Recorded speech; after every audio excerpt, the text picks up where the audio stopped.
Assalamu alaikum, dear student, and welcome back to our today's class. In our previous lectures, we have covered almost all the basic concepts of two compartment model. In the case of IV bolus dose, today we will solve an exercise and we will solve a question to understand our basic concept of the two compartment model. Question is, Ford 1976 reported a human pharmacokinetic of the ceftriaxone, a parenteral cephalosporin, following an IV bolus administration of the 1 gram ceftriaxone to 3 subjects. The following mean serum concentration shown in the table. Plot the data. Using the plot, determine the following. Okay, first of all, I will write the data.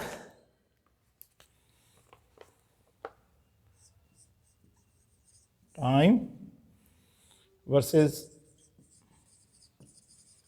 serum concentration, 3 hour, 10 hour,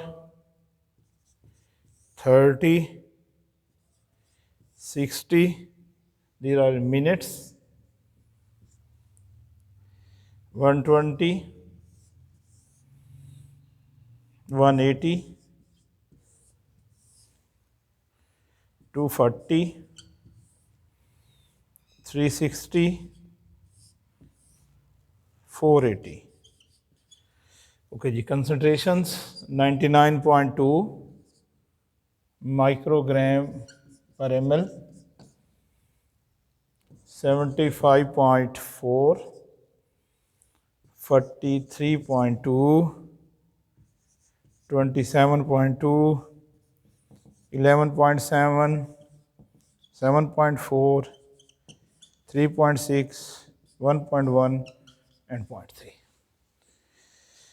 इसमें हमारे पास अगर हम देखें तो इस वाले data में basically ये टू कंपार्टमेंट का डाटा है और टू कंपार्टमेंट के डाटा में हमारे पास जो हमें पैरामीटर्स जो कैलकुलेट करने के लिए जो हमें मेजर करना होंगे, number 1 the disposition half life.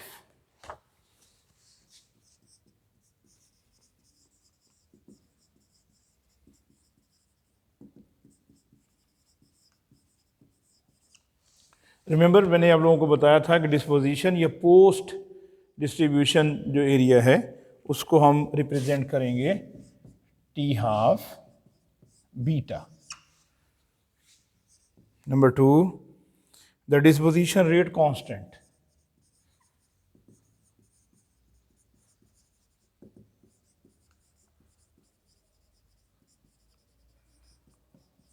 Beta and the intercept of the elimination rate constant, elimination phase, terminal line segments of the curve means disposition coefficient, which is B. Number 3 distribution half-life.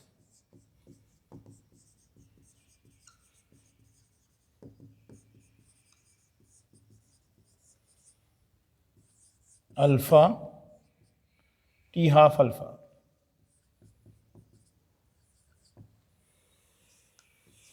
Number 4 with distribution coefficient.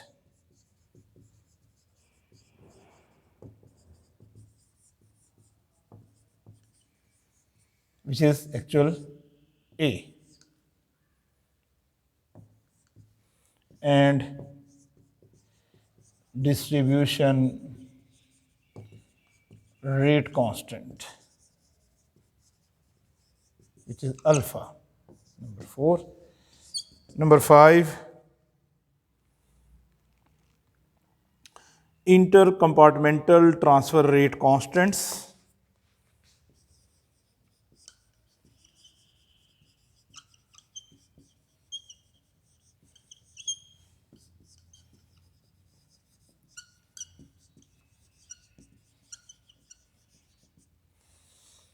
among them K12, K21 and K10. Number 6, area under the plasma concentration curve from 0 to infinity. Number 7, volume of distribution VC. In my previous class I told you central volume of distribution, VB volume distribution in body, VSS volume distribution at steady state, but here only VA, VC and VB. And the number 8, fraction of drug remaining in the central compartment. Fraction of drug remaining in central compartment FC. Okay dear students, इस सारे problem को solve करने के लिए हमें सबसे पहला जो काम करना होगा वो इस डेटा का सेमी लॉग ग्राफ बनाना है। सेमी लॉग ग्राफ आप लोगों को सबको बनाना आता है कि सेमी लॉग को हम सेमी लॉग इसलिए बोलते हैं कि इसमें हमारे पास जो वाई एक्सिस की जो वैल्यूज़ हैं वो लॉगरिथमिक वैल्यूज़ हैं और जो एक्स एक्सिस की जो वैल्यूज़ हैं वो नॉर्मल वैल्यूज़ हैं, इसलिए हम इसे सेमी लॉग ग्राफ बोलते हैं। सेमी लॉग ग्राफ बनाने के बाद हमारे पास बहुत सारे कंसेप्ट जो हैं वो क्लियर हो जाएंगे।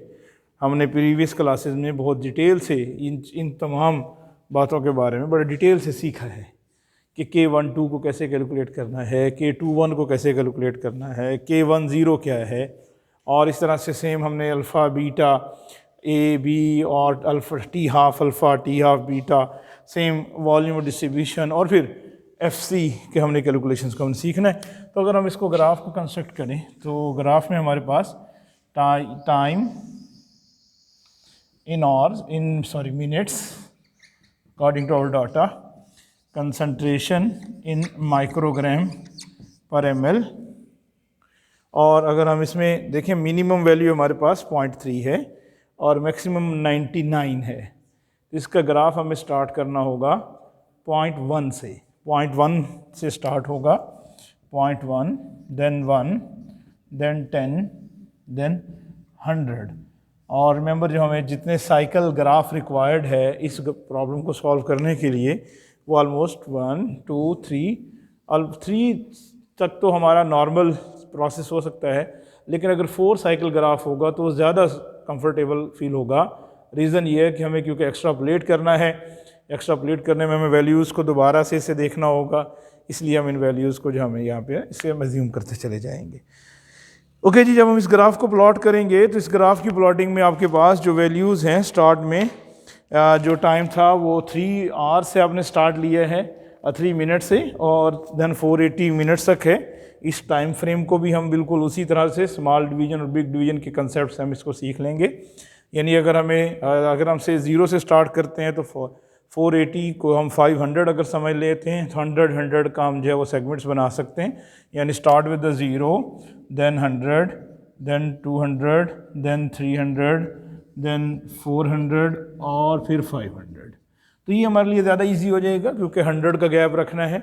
और जैसे मैंने बोला कि सेमी लॉग ग्राफ है, तो सेमी लॉग होने के लिए आपके पास जो वाई एक्सिस पे जो वैल्यू है वो लॉगरिथमिक स्केल आपने लिया है और एक्स एक्सिस पे जो आपने स्केल लिया है वो आपने नॉर्मल स्केल को जो है वो यूज़ किया है।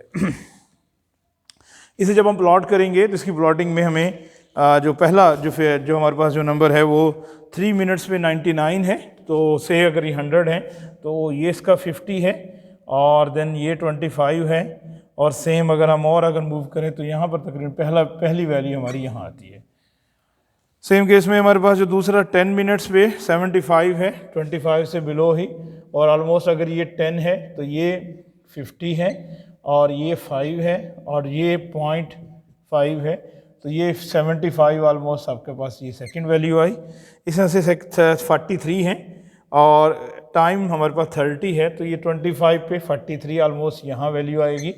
उसके बाद अगर हम मूव करते हैं 27 है 60 पे 60 है और इस पे 27 क्योंकि ये 10 50 है तो ये ऑलमोस्ट हमारे पास 5 हुआ, इसका हाफ हुआ, ठीक है, या ये कह लें कि 10, 20, 30, 40, 50 और 27 हमारे पास जो है वो ऑलमोस्ट 60 से अबव हुआ। ऐसे ही सेम 120 पे जब हम मूव करेंगे, जब 100 से अबव हुए तो 11.7 है, 11.7, ये 10 है, ये 11.7 है, और ये यहाँ पे इस तरह से वैल्यू आएगा। उसके बाद 7.4 है 180 पे, ये 5 है, ये 10 है, तो ये 7.4 180 ऑलमोस्ट 180 पे। उसके बाद 240 पे 3.6 है, अगर ये 100 था 150 और ये 200 है 250, तो हम जो सर्च कर रहे हैं वो हमारे पास 240 पे 7.4, तो 5 ये 7.4 हमारे पास ये 240 पे आया। सेम 360 पे 1.1 है, 300 है, ये 350 है, तो ये 360 पे हमारे पास जो वैल्यू है 1.1 है, तो ये 1.1 वैल्यू आया। इस तरह से सेम अगर हम 480 पे जाते हैं तो 0.3, तो 480 पे ये वैल्यू है। तो ये कुछ यूँ हमारे पास जो है ये ग्राफ बनता है, जिसमें हम जो कुछ वैल्यूज़ को हम एक्स्ट्रापोलेट करने के बाद हम कैलकुलेट करेंगे।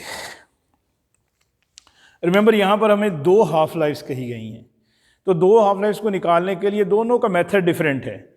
यानी मैंने आपको ये थ्योरी में समझाया था कि ये जो एरिया है ये आपका एक्चुअल ये वाला एरिया पोस्ट डिस्ट्रीब्यूशन या डिस्पोजिशन का एरिया है, जिसको आप बीटा कैलकुलेट करेंगे, और ये वाला जो एरिया है ये डिस्ट्रीब्यूशन का एरिया, और इस पर आप जो कैलकुलेट करते हैं वो आप इस पर बेसिकली कैलकुलेट करते हैं जी अल्फ़ा, और इससे जो एक्स्ट्रापोलेट करेंगे वो ए। तो इस पर अगर हमें पहला काम इस पर हाफ लाइफ कैलकुलेट करना है, तो जहाँ 5 है और उसी का 5 का हाफ ले लें, 2.5 होगा डेफिनेटली 2.5। तो 2.5 से आप दोनों टाइम फ्रेम का अगर आप डिफरेंस ले लेंगे तो आपके पास जो वैल्यू है, जो आपके पास जो आंसर है पहले वाले केस में 70 मिनट्स आएगा। यानी पहला जो आंसर है वो 70 मिनट्स, क्योंकि ये हाफ लाइफ है तो ये मिनट्स की फॉर्म में आएगा। इसको आप 70 मिनट्स कैलकुलेट कर सकेंगे ग्राफ से, या बीटा पहले कैलकुलेट कर लें, उसके बाद उसे 0.693 से डिवाइड कर दें, तब भी आपके पास जो है वो टी हाफ बीटा आ जाएगा। बीटा कैलकुलेट करने के लिए क्या करना है जी, आपने ln(c2 - ln(c1) over t2 - t1, इससे जब बीटा कैलकुलेट करेंगे तो बीटा की वैल्यू आपके पास आएगी 37 माइक्रोग्राम पर ml। 30 आपके पास, सॉरी, इसके बाद जो बीटा की जो वैल्यू आएगी वो आपके पास है 0.0099 पर मिनट, 0.0099 पर मिनट बीटा की वैल्यू 0.0099 पर मिनट। ओके, बी कॉफिशेंट क्या हुआ, बी कॉफिशेंट जो है वो इसको आपने एक्स्ट्रापोलेट किया, तो एक्स्ट्रापोलेट करने से जो आपके पास वैल्यू आएगी वो आ रहा है 37 माइक्रोग्राम पर ml। 37 यानी ये अगर ये 50 से अगर यहाँ 50 हो तो ये 37, तो 37 जो है आपके पास बी है माइक्रोग्राम पर ml में डिस्ट्रीब्यूशन कॉफिशेंट। ये बहुत सिंपल सी सारी बात हो रही है। जो अगर आपको मेरी प्रीवियस वीडियो समझ आ गई हैं, जिसमें आपने जो है वो बीटा कैलकुलेट करना, बी कैलकुलेट करना और साथ जो है वो एक्स्ट्रापोलेशन जो है वो सारी अगर समझ में आ चुकी है, तो मेरा ख्याल इतना मुश्किल काम नहीं है। नेक्स्ट में हमें कहा जा रहा है कि टी हाफ अल्फ़ा निकालिए। तो टी हाफ अल्फ़ा निकालने के लिए आपको याद होगा कि हमें जो जो ओरिजिनल पॉइंट्स हैं उसमें से फीडर पॉइंट को माइनस करना है, और एक और कर्व हमें ऑब्टेंड हो जानी है। इस कर्व पे आप क्या निकालेंगे जी, ln(c2 - ln(c1), जैसे यहाँ पे फार्मूला हमने ऊपर इसमें लगाया है, तो ये अल्फ़ा है ln(c2 - ln(c1) over t2 - t1। तो इसे अल्फ़ा को जब कैलकुलेट करेंगे तो अल्फ़ा की वैल्यू जो आपके पास आएगी वो है जी 0.0533 पर मिनट अल्फ़ा। ये जो है जी 0.0533 पर मिनट। जबकि इसको एक्स्ट्रापोलेट करेंगे ए के लिए, तो ए की वैल्यू आपके पास आएगी, ए की वैल्यू है जी आपके पास 74.74 माइक्रोग्राम पर ml। देखिए अगर इसको आप एक्स्ट्रापोलेट कर लें तो ये 5 से अबव, ये 74, तो ए जो है वो 74 माइक्रोग्राम पर ml, और अल्फ़ा जो है वो 0.0533, और टी हाफ अल्फ़ा बिल्कुल वैसे ही जैसे दो कोई से भी 2 पॉइंट्स लेंगे, फॉर एग्जांपल अगर आपने एक 1 लिया है और एक 0.5, तो उससे जो टाइम का जो डिफरेंस आया है वो टी हाफ अल्फ़ा है। तो टी हाफ अल्फ़ा की वैल्यू जो आपके पास आएगी वो है जी 13 मिनट। 13 मिनट। तो इस वक्त तक हमने कितनी चीज़ें सॉल्व कर ली? इस वक्त तक हम 4 इसके पोर्शन सॉल्व कर चुके, 1, 2, 3 एंड 4। 1 के केस में हमने डिस्ट्रीब्यूशन हाफ लाइफ निकालना था, जो स्ट्रेट लाइन है डिस्पोजिशन वाले एरिया में, वहाँ पर हमने 2 पॉइंट्स का डिफरेंस लिया है।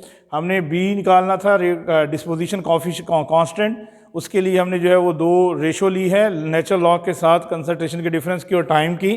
बी कैलकुलेट करने के लिए एक्स्ट्रापोलेट किया है। और इस तरह से सेम हमें टी हाफ अल्फ़ा कैलकुलेट करने के लिए हमने जो हमने फीदर्ड पॉइंट से माइनस किया था उस कर्व से हमने जो है वो अल्फ़ा और फिर ए और फिर टी हाफ अल्फ़ा हमने कैलकुलेट किए हैं। ये 4 टर्म्स हम कैलकुलेट कर चुके। नेक्स्ट हमारे पास inter compartmental transfer rate constants K12, K21, K10, ये सब जो है आप लोगों को याद होगा, मैंने इनके फार्मूलाज लास्ट में भी बड़े अच्छे से रिपीट किए थे कि K10 को कैलकुलेट करने के पहले हम सबसे पहले स्टार्ट करते हैं K21 को कैलकुलेट करना।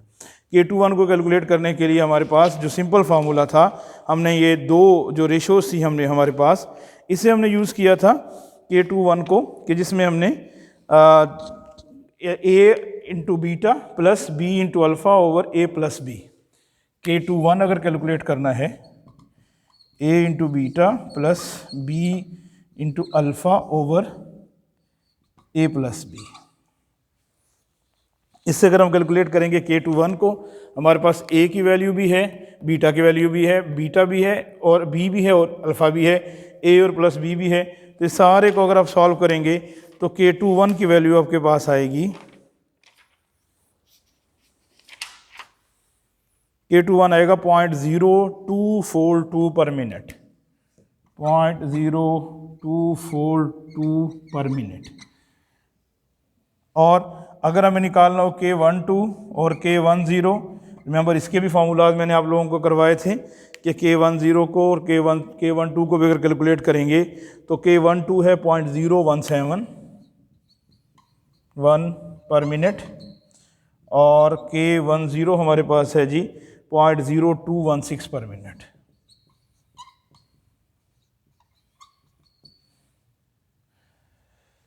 तो ये हमारे सारे माइक्रो का जो inter compartmental transfer rates constant calculate हुए, K10, K210।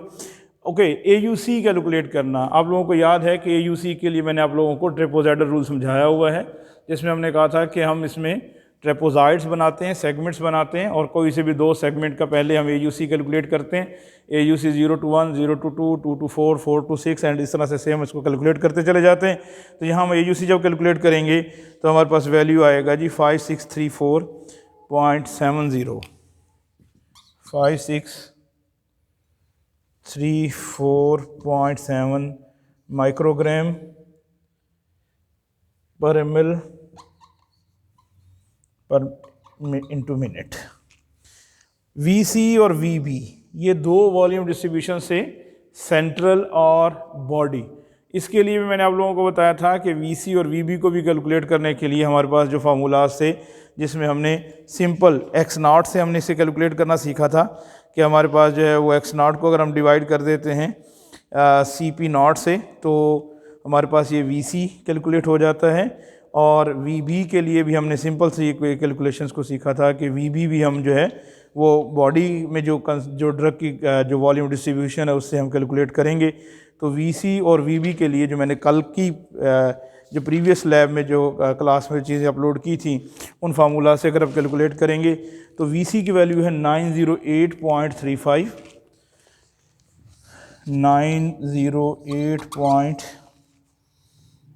9018.35 ml, और जबकि VB की वैल्यू है 1967.677.29 पर ml। सेम केस में आखिरी जो क्वेश्चन है V फ्रैक्शन कैलकुलेट करना, ये थोड़ा सा इंटरेस्टिंग है, इसकी मैं थोड़ी डिटेल में आऊँगा कि फ्रैक्शन कैसे कैलकुलेट होता है। Fraction of the drug remaining in the central compartment, इसको कैलकुलेट करने के लिए आपके पास एक सिंपल सा फार्मूला, जिसमें आप या तो 2 वॉल्यूम यूज़ करके भी कैलकुलेट कर सकते हैं या फिर दो रेट्स को यूज़ करके भी कैलकुलेट कर सकते हैं।